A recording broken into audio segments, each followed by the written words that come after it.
Hey guys, welcome to NCERT zone. इस video में हम बात करेंगे ध्यानचंद अवार्ड की।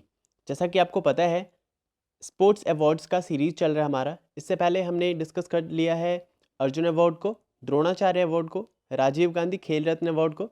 इसके अलावा हमने एक और अवार्ड से रिलेटेड वीडियो डिस्कस किया था, जिसमें हमने बात की थी पद्म अवार्ड्स के बारे में। तो इस वीडियो में हम बात करेंगे ध्यानचंद अवार्ड के बारे में।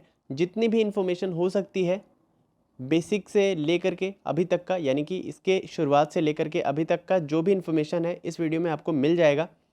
यानी कि इसकी शुरुआत कब हुई, कैसे हुई, कौन कौन इसे ले सकता है, यानी कि रेसिपिएंट कौन कौन हो सकते हैं, देने वाली अथॉरिटी कौन है, कमेटी कौन होती है जो ये डिसाइड करती है कि ध्यानचंद अवार्ड किसको मिलेगा, किस सेक्टर में दिया जाता है। वो तो बेसिक सी चीज़ है, आपको पता ही है, स्पोर्ट्स में दिया जाता है, वही हम डिस्कस कर रहे हैं। तो ओवरऑल जितनी भी इन्फॉर्मेशन है सब आपको मिलेगी, और वीडियो के एंड में हमारा सबसे इंपॉर्टेंट सेगमेंट आएगा, यानी कि एमसीक्यू सेगमेंट। उसमें हम डिस्कस करेंगे ध्यानचंद अवार्ड से रिलेटेड एमसीक्यूज़ को। तो चलिए वीडियो को शुरू करते हैं। शुरू करने से पहले अगर आप इस वीडियो की पीडीएफ फाइल लेना चाहते हैं तो हमारे टेलीग्राम ग्रुप या फिर व्हाट्सएप ग्रुप के साथ जोड़ सकते हैं। तो चलिए बात करते हैं ध्यानचंद अवार्ड की। तो देखिए, ध्यानचंद अवार्ड का जो ऑफिशियल नेम है वो है Dhyanchand award for life time achievement in sports and games. पूरा नाम क्या है? Dhyanchand award for life time achievement in sports and games. दूसरी बात है, यह लाइफ टाइम अचीवमेंट अवार्ड किस लिए दिया जाता है? तो यह एक स्पोर्टिंग ऑनर है, यानी कि खेल के क्षेत्र में दिया जाता है, और ये इंडिया का अवार्ड है जो कि खेल के क्षेत्र में दिया जाता है, लाइफ टाइम अचीवमेंट के लिए दिया जाता है। इस अवार्ड का नाम कैसे पड़ा? तो देखिए, हमारे एक हॉकी के प्लेयर थे जिनको हॉकी का जादूगर भी कहा जाता है। तो देखिए, हॉकी के प्लेयर थे ध्यानचंद, ठीक है। 1905 से 79, यानी कि 1905 में इनका जन्म हुआ था और 79 में इनकी डेथ हो गई थी। तो देखिए, इनकी मृत्यु हो गई थी। यह एक इंडियन फील्ड हॉकी प्लेयर थे जो कि जिन्होंने अपने पूरे जीवन काल में, यानी कि जब तक उन्होंने इस गेम को खेला, हॉकी को खेला, थाउजेंड से ज़्यादा गोल किए, ठीक है, 1000 से ज़्यादा गोल किए। और उनका करियर कितने साल का रहा? लगभग 20 साल का उनका करियर रहा, जो कि 1926 से उन्होंने हॉकी खेलना शुरू किया और 1948 तक उन्होंने हॉकी खेला। इस 20 साल के, लगभग 20 साल के करियर में उन्होंने 1000 से ज़्यादा गोल किए, और उन्हें हॉकी का जादूगर भी कहा जाता है। अब बात करते हैं, ये अवार्ड एनुअली दिया जाता है। किसके द्वारा दिया जाता है? तो एनुअली दिया जाता है ministry of youth affairs and sports के द्वारा, ठीक है। अभी हमारे ministry of youth affairs and sports के जो मिनिस्टर है वह कौन है? किरण रिजिजू हमारे ministry of youth affairs and minister of youth affairs and sports है। उसके अलावा देखिए, जो रेसिपिएंट्स होते हैं, यानी कि जिनको ये अवार्ड मिलता है, वह सेलेक्ट होता है एक कमेटी के द्वारा, जो कि ये मिनिस्ट्री जो है यह कॉन्स्टिट्यूट करती है उस कमेटी को, ठीक है। और उन लोगों को, उन पर्सन्स को, उन स्पोर्ट पर्सन्स को ऑनर किया जाता है for their contribution to support both during their active supporting career and after retirement. यानी कि जब वो एक्टिव थे, यानी कि जब वो खेल रहे थे, तब उनका क्या कंट्रीब्यूशन था ये भी देखा जाता है। साथ ही साथ आफ्टर रिटायरमेंट उन्होंने क्या क्या कंट्रीब्यूट किया गेम के सेक्टर को, स्पोर्ट के सेक्टर को, इन सब बातों को मद्देनज़र रखते हुए इस अवार्ड को दिया जाता है, ठीक है। अगर 2020 तक की बात करें, अभी तक एज ऑफ 2020 की बात करें, तो जो ये प्राइज़ दिया जाता है मेजर ध्यानचंद अवार्ड, इसमें क्या क्या चीज़ें दी जाती है? तो इसमें एक स्टैच्यू दिया जाता है इस अवार्ड में, जो कि मेजर ध्यानचंद की होती है। साथ ही साथ एक सर्टिफिकेट प्रोवाइड किया जाता है उन प्लेयर्स को या उस स्पोर्ट पर्सन को। साथ ही साथ सेरेमनियल ड्रेस दिया जाता है, और एक कैश प्राइज़ भी होता है जो कि 10 लाख रुपीज़ का होता है। तो 2020 में अभी तक 10 लाख रुपीज़ मिलता है। ऐसा ये ज़रूरी नहीं है कि हमेशा से 10 लाख रुपए ही था, इससे पहले कम था, अभी 10 लाख रुपए है। हो सकता है फ्यूचर में यह अमाउंट क्या हो जाए, चेंज हो जाए। देखिए, यह इंस्टीट्यूट कब किया गया था, यानी कि मेजर ध्यानचंद अवार्ड देना कब शुरू किया गया था? तो 2002 में इस अवार्ड को देना शुरू किया गया था। कब? 2002 में।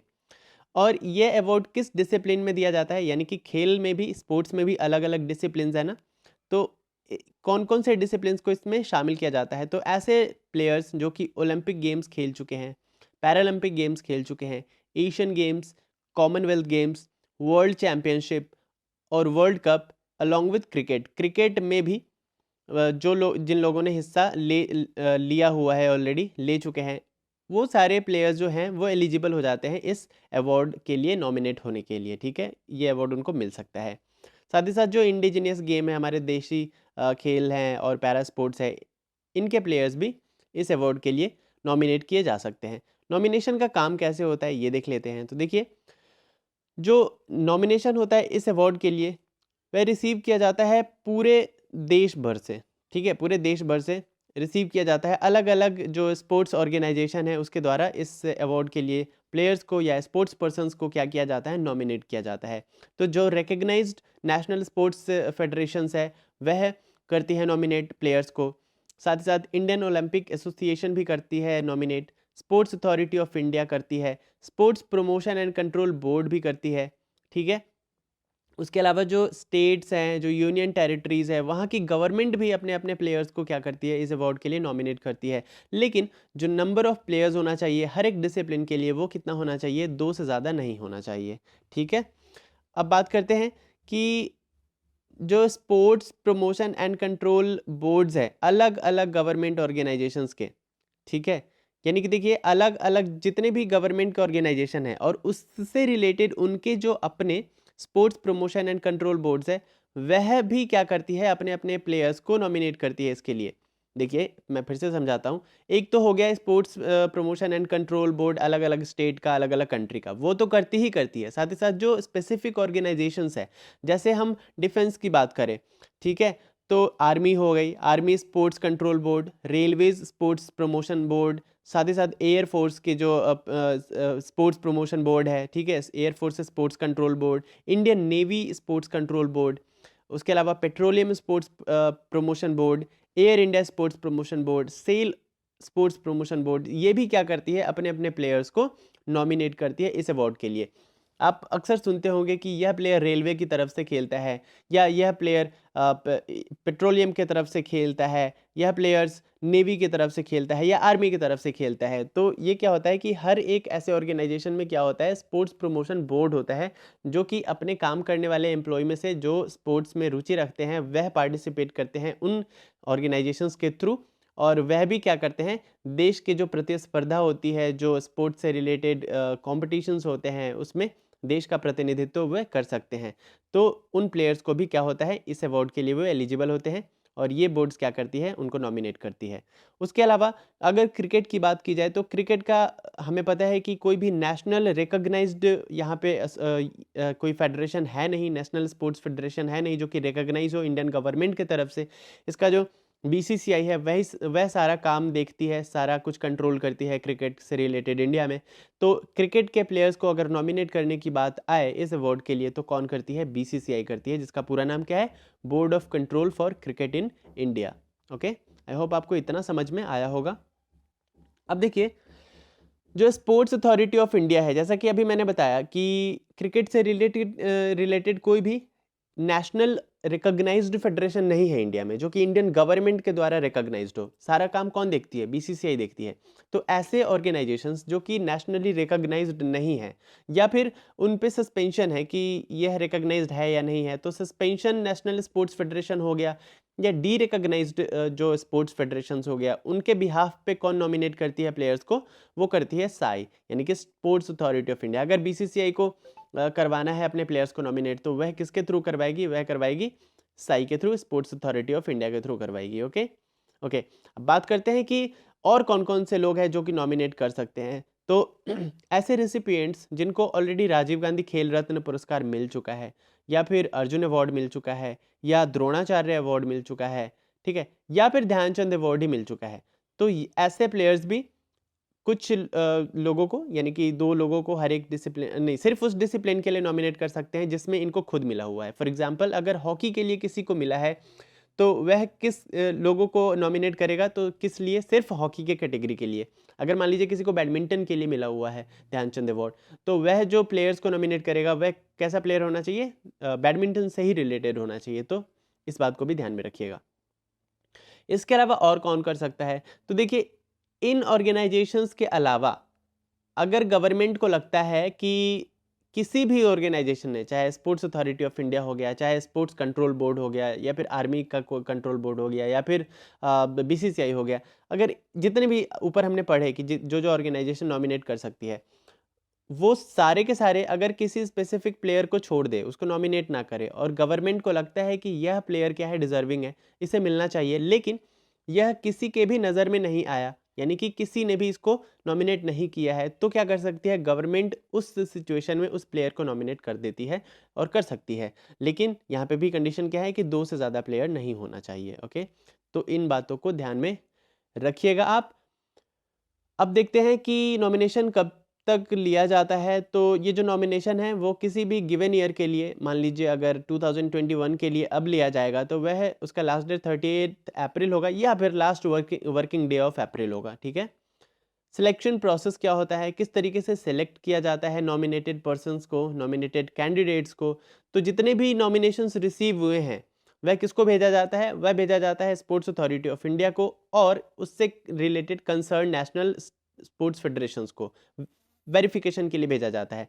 वह क्या करती है, वेरीफाई करती है, किस तरीके से, बहुत सारी चीज़ें देखती है कि जो कैंडिडेचर आया है वह कैंडिडेट इस अवार्ड के लिए एलिजिबल है या नहीं। तो कैसे पता चलेगा, तो जो भी क्राइटेरिया उन्होंने सेट कर रखी है उस पैरामीटर पे उसको क्या करते हैं, मेजर करते हैं। साथ ही साथ नेशनल एंटी डोपिंग एजेंसी को भी वह क्या भेजा जाता है, वह नॉमिनेशन भेजा जाता है कि भैया चेक करिए कि ये जो प्लेयर है जो बोल रहा है कि मुझे ध्यानचंद अवार्ड मिलना चाहिए, क्या यह कभी नशे में संलिप्त तो नहीं था, यानी कि यह कभी ड्रग लेते हुए पकड़ा तो नहीं गया था। अगर वो प्लेयर कभी ड्रग लेते हुए पकड़ा गया है या फिर वर्ल्ड डोपिंग एजेंसी के द्वारा बैंड किया जा चुका है, तो वो कैंडिडेट एलिजिबल नहीं रह जाता है इस अवार्ड को पाने के लिए। इस बात को ध्यान में रखिएगा। साथ ही साथ ऐसे प्लेयर्स, ऐसे लोग जिन्हें ऑलरेडी मिल चुका है, चाहे वो राजीव गांधी खेल रत्न पुरस्कार हो, चाहे अर्जुन अवार्ड हो, चाहे द्रोणाचार्य अवार्ड हो, जिनको ये अवार्ड मिल चुका है उनको भी नहीं मिलेगा राजीव गांधी, सॉरी, उनको भी नहीं मिलेगा क्या, ये ध्यानचंद, मेजर ध्यानचंद अवार्ड। ठीक है, तो इस बात को भी ध्यान में रखिएगा। अब जो कमेटी होती है जो कि डिसाइड करती है, जो वेरीफाई करती है, उस कमेटी में कितने मेंबर्स होते हैं, तो उस कमेटी में 9 मेंबर्स होते हैं टोटल। कितने, 9 मेंबर्स होते हैं, जिसमें से क्या क्या होता है, जॉइंट सेक्रेटरी होता है, director deputy secretary of department of sports होता है, secretary and the executive directors होते हैं, ठीक है, स्पोर्ट्स अथॉरिटी ऑफ इंडिया के मेंबर्स होते हैं। तो ऐसे लोग होते हैं उन कमेटी में, और जितने भी लोग होते हैं ना, 9 के 9, वो सारे अलग अलग खेल के डिसिप्लिन से होने चाहिए। कोई भी ऐसा नहीं है कि 9 में से 2 मेंबर बैडमिंटन से रिलेटेड है या 2 मेंबर हॉकी से रिलेटेड है। जितने भी 9 मेंबर है तो सारे अलग अलग फील्ड से रिलेटेड होने चाहिए, बस इतनी बात ध्यान में रखिएगा। अब ये जो 9 मेंबर्स कमेटी है ये इवैल्यूएट करती है नॉमिनेशंस को, जब इन्हें लगता है कि चलो सब सही है, नेशनल डोपिंग एजेंसी ने भी चेक कर लिया और लगा कि हाँ चलो सही है, इसे मिल जाना चाहिए, तो फर्दर फिर अप्रूवल के लिए कहाँ पे भेज दिया जाता है, भेज दिया जाता है union minister of youth affairs and sports के पास। तो ये रहा प्रोसेस कि ये प्रक्रिया होती है। अब बात कर लेते हैं कि फर्स्ट रेसिपिएंट कौन था इस अवार्ड का। तो फर्स्ट रेसिपिएंट जो था वो थे, 3 लोग थे, उनमें से थे शाहूराज बिरजदार, जिन्हें बॉक्सिंग के लिए मिला था। ठीक है, कब मिला था, तो मैंने आप बताया अभी थोड़ी देर पहले आपको कि 2002 में इस अवार्ड को इंस्टीट्यूट किया गया था, तो ऑब्वियस सी बात है कि 2002 में मिला होगा। ओके, उसके अलावा अशोक दीवान थे, इनको हॉकी के लिए मिला था। अपर्णा घोष को मिला था बास्केटबॉल के लिए। ठीक है, इन तीनों को कब दिया गया था, 2002 में दिया गया था ये अवार्ड। अब यूजुअली अगर बात की जाए तो not more than 3 sports person in a year, यानी कि एक साल में किसी भी गिवन ईयर में 3 से ज़्यादा प्लेयर्स को नहीं देना होता है यूजुअली। लेकिन कुछ केसेस में एक्सेप्शंस भी होते हैं, यानी कि गवर्नमेंट क्या करती है, एग्जेम्प्ट करती है, एक्सेप्शंस लेती है, यानी कि उस ईयर में 3 से ज़्यादा लोगों को भी दे देती है। फॉर एग्जांपल 2003 में, 2012 से 13 में, 2018 से 20, इन ईयर्स में क्या हुआ कि 3 से ज़्यादा लोगों को मिला हुआ है ध्यानचंद अवार्ड। चलिए अब बात कर लेते हैं कि 2020 में किनको किनको मिला। तो देखिए फर्स्ट एंड करंट इंपॉर्टेंट होता है, बीच में से आपको किसी भी एग्जाम में पूछता नहीं है। तो पहली बार किसको मिला था ये याद रखिएगा, 3 लोगों को मिला था, शाहूराज बिरजदार को बॉक्सिंग के लिए, अशोक दीवान को हॉकी के लिए और अपर्णा घोष को बास्केटबॉल के लिए। और अब करेंटली 2020 में मिला हुआ है, क्योंकि 2021 का अभी तक ये आवंटन हुआ नहीं है इस पुरस्कार का। तो 2020 की बात करेंगे तो 2020 में किसे किसे मिला है उसकी बात कर लेते हैं। तो 2020 में जिनसी फिलिप को मिला है एथलेटिक्स के लिए, प्रदीप श्री कृष्ण गांधी को मिला है बैडमिंटन के लिए। उसके अलावा तृप्ति मुरुगंडे को मिला है बैडमिंटन के लिए। एन उषा को बॉक्सिंग के लिए। लक्खा सिंह को मिला है बॉक्सिंग के लिए। सुखविंदर सिंह संधू को मिला है फुटबॉल के लिए। अजीत पाल सिंह को मिला है हॉकी के लिए। उसके अलावा मनप्रीत सिंह को कबड्डी के लिए। जे रंजीत कुमार को पैरा एथलेटिक्स के लिए। सत्य प्रकाश तिवारी को पैरा बैडमिंटन के लिए। मंजीत सिंह को रोइंग के लिए। सचिन नाग को स्विमिंग के लिए। नंदन पीबाल को टेनिस के लिए और नेत्रपाल हुडा को रेसलिंग के लिए मिला है। तो इतने लोगों को 2020 में मिला है। काउंट कर लीजिए कितने लोगों को मिला है। ये भी इंपॉर्टेंट कभी कभी हो जाता है, आपसे पूछ देता है कि टोटल कितने लोगों को मिला 2020 में। तो काउंट कर लीजिए 1 2 3 4 5 6 7 8 9 10 11 12 13 14। तो टोटल कितने लोगों को मिला? 14 लोगों को मिला है 2020 में ध्यानचंद अवार्ड। अब देखिए, अब सबसे इंपॉर्टेंट सेगमेंट पे हम आ चुके हैं हमारे, यानी कि MCQ सेगमेंट। तो बात कर लेते हैं।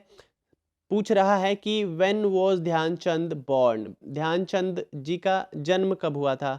तो वीडियो को पॉज करिए और अटेम्प्ट करने की कोशिश कीजिए। आप इसमें एक लॉजिक भी लगा सकते हैं। इंडिया में जो नेशनल स्पोर्ट्स डे सेलिब्रेट किया जाता है वह मेजर ध्यानचंद जी के ही बर्थडे के दिन किया जाता है। तो अगर आपको इनका जन्मदिन याद नहीं है, नेशनल स्पोर्ट्स डे कब मनाया जाता है ये याद है, तो भी आपको इसका आंसर दे सकते हैं। तो 29 अगस्त 1905 को इनका जन्म हुआ था। बात करते हैं सेकंड क्वेश्चन की। Where was Dhyanchand born, Dhyanchand का जन्म कहाँ पे हुआ था। तो देखिए, इनका जन्म हुआ था इलाहाबाद में। कहाँ पे हुआ था? इलाहाबाद में। नेक्स्ट क्वेश्चन है, what was Dhyanchand original name, Dhyanchand ji का ओरिजिनल नेम क्या था। तो इनका ओरिजिनल नेम था ध्यान सिंह। क्या था? ध्यान सिंह। नेक्स्ट क्वेश्चन है, when did Dhyanchand join Punjab regiment, Dhyanchand ने पंजाब रेजिमेंट कब ज्वाइन किया था। तो पंजाब रेजिमेंट इन्होंने 1922 में ज्वाइन किया था। When did Dhyanchand die, Dhyanchand ji की मृत्यु कब हो गई। तो हमने पढ़ा कि 3 दिसंबर 1979 को इनका डेथ हो गया। ठीक है, 1979 में इनकी मृत्यु हो गई। अब पूछ रहा है कि where did Dhyanchand die, Dhyanchand ji का ध्यानचंद जी की मृत्यु कहाँ पे हुई। तो इनकी मृत्यु दिल्ली में हुई। कहाँ पे? दिल्ली में हुई। ये इतने क्वेश्चंस आपके रिलेटेड थे ध्यानचंद जी से।